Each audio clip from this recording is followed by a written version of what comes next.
I've got a case study too, so I just want to talk you through. A lot of the data here is in the notes, so I won't dwell too much on the actual p-values in this talk, but more the principles.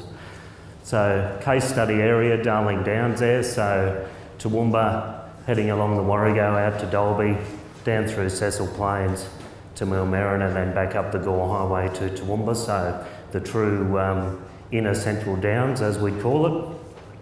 Looking at 5 years of data, nutrient advantage soil test data, 2009 to the end of last year. The PBIs, means of PBIs across that whole area in the surface is 178 and in the subsurface is 157, so quite what we would consider responsive to phosphorus, low PBIs. So we're talking about 750 paddocks here. What I didn't do was pull out what was sampled more than once in that period, so we're just saying 750 paddocks in that geographical area.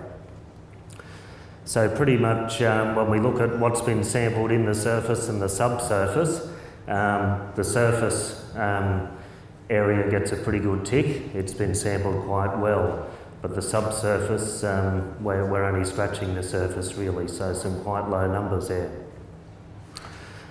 So when we look at the surface and just split it up a bit, 100% of that 750 paddocks in that time frame were tested for Colwell P, so that's good, we're all doing it. So most of those, 75% say, are still in that responsive range to what we would consider our traditional starter P applications. 27% of those are getting up to reasonable numbers or started at reasonable numbers, and there's some explanations for that in terms of fertiliser use or continued manures, etc.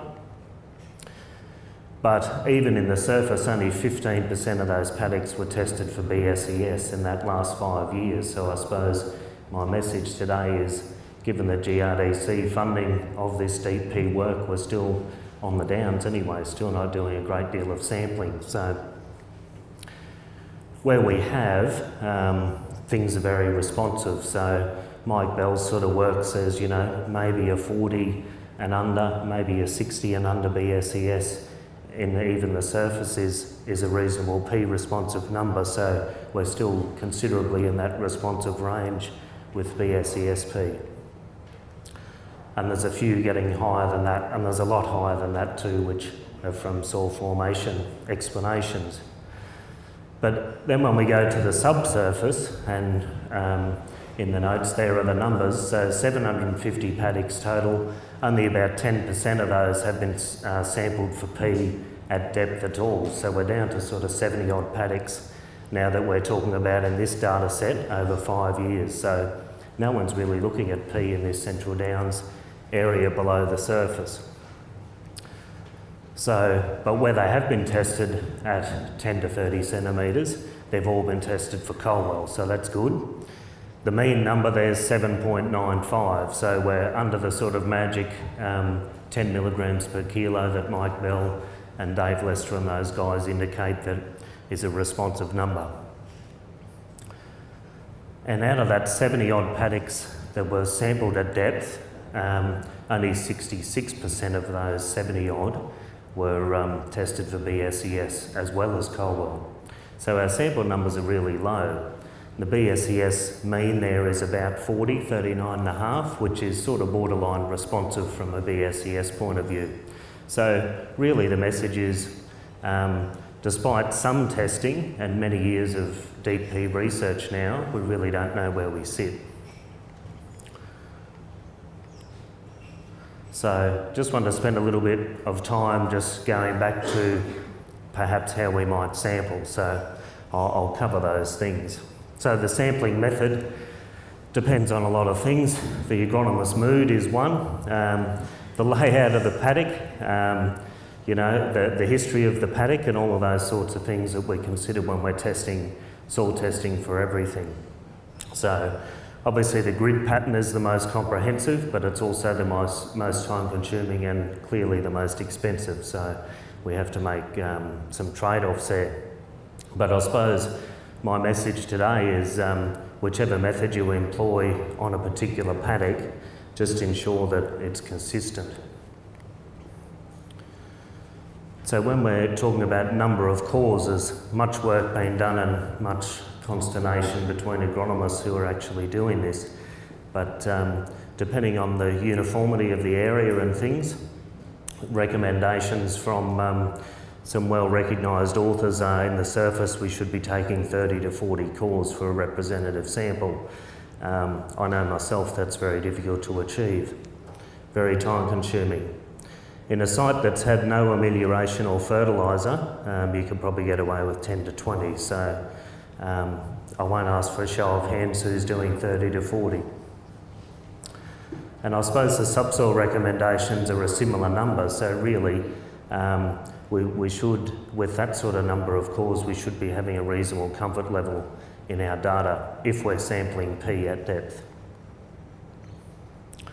So the interesting thing is, as Andrew suggests, we should be taking some snapshots through time, either before, when we're formulating a deep P decision, or when we've done that and when we're going back to monitor. So where in relation to the previous fertiliser ban should we be coring? So I suppose the recommendations from the states and recognised in Australia are to core through the centre of the most recent fertiliser or P fertiliser band when we're talking about phosphorus. So, and then to dilute those with other cores taken from the inter-row or outside the band. So the calculations there, and there's a table in the notes. So depending on whether you're a summer dominant or winter dominant system, certainly determines a number of cores that you will take in the row and from outside the row. So if you're a metre row spacing summer crop dominant grower, you should be potentially taking 1 core from the row and 26 in the inter-row. Now this is all theory, but this will give us a reasonable handle on our phosphorus levels. If you're looking at strip till or just enriching the planting row and you're summer dominant, well, you could obviously reduce that. So from a winter point of view on, say, foot spacings, we're talking an 8-to-1 ratio, so 8 outside to 1 inside the band, the previous fertiliser band. So I suppose my take-home messages are just ensure you're consistent and that they're repeatable, either at a paddock level or at a farm level.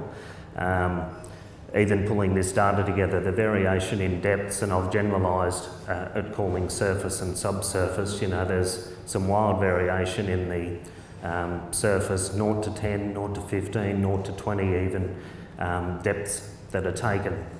So make sure that you're consistent. As Andrew suggested, a considerable investment, you know, upwards of $200 a hectare, where growers are considering deep P. So make sure that the sampling behind that decision-making process is very sound. So apply a bit of rigour and professionalism to the process, and that's me done.